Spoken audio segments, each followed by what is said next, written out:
Everyone has to live somewhere, and everyone has to invest their money someplace. So what happens when where you live meets up with where your money is invested?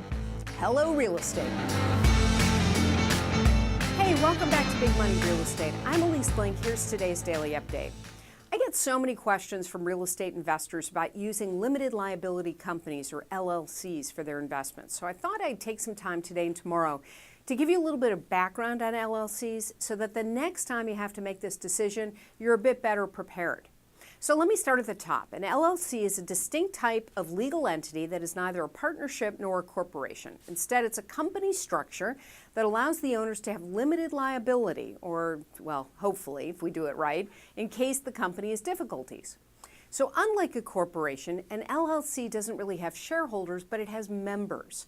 And unlike a partnership, where the partners may be equal or completely liable for the debt of the partnerships, but the profits and losses for income tax purposes flow directly to the partners, the LLC structure gives its members liability protection while also allowing profits and losses to flow to the members directly.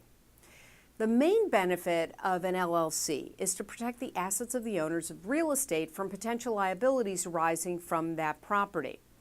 So, for example, if somebody trips on your doorstep, right, and you have on your property, and your property's in an LLC, the LLC and whatever assets are contained within there, that should be able to protect you personally from liability. They can sue you, but supposedly this will protect you. The LLC allows you to hold yourself out to the world as an owner of a property that is held by a company. And for owners of investment properties, it makes them feel better to say that they're the manager of an LLC or the owner of an LLC when dealing with their tenants, right? It gives you another perception of a layer. Now, LLC owned by single members also have the unique benefit that the IRS will disregard the LLC for income tax purposes. And that's a great benefit from an accounting perspective and helps to keep things a little bit more simple. But not that simple, because there's a lot of paperwork that comes with having an LLC, including filing the tax returns for the LLC, filing annual forms with the state in which the LLC is organized, paying annual state fees, keeping a separate bank account, checkbook, and all the rest, and basically keeping all the arrangements separate.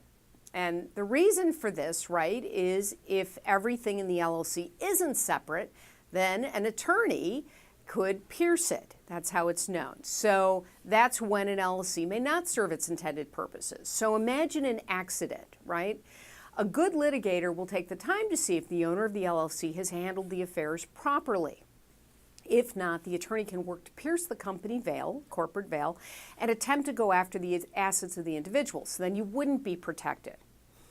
It's really important to understand what the objectives are before transferring property to an LLC. If your only issue is your personal liability due to an accident that could occur at the property, you might just want to get yourself a more comprehensive insurance policy, right? Umbrella liability insurance that would cover not only the property, but would also cover other properties that you own and help defray expenses in case you get sued. You might also consider increasing the limits of your coverage on regular insurance policies that you're already holding. When you review all the benefits and costs, you can then make a better decision as to whether you can or want to transfer title from your name into the LLC. And be sure to think about this carefully, because you may do that, but your lender may not like it at all, and it could put your mortgage at risk for the property, and the lender may have the right to call the loan if you do that. So before you do anything, be sure to walk through the various ownership scenarios and what might happen one way or the other with your real estate attorney and your either accountant or tax preparer. Thanks for watching this episode of Big Money Real Estate. Tune in tomorrow for part 2 of my rundown on owning property with an LLC. And as always, send me your real estate investing questions on Twitter and Facebook. And please be sure to share this video with all your social media. Don't forget to check out my Intentional Investor, How to Be Wildly Successful in Real Estate series. And you can find that at the WitNation store or at thinklinkstore.com. Until tomorrow, I'm Elise Blink.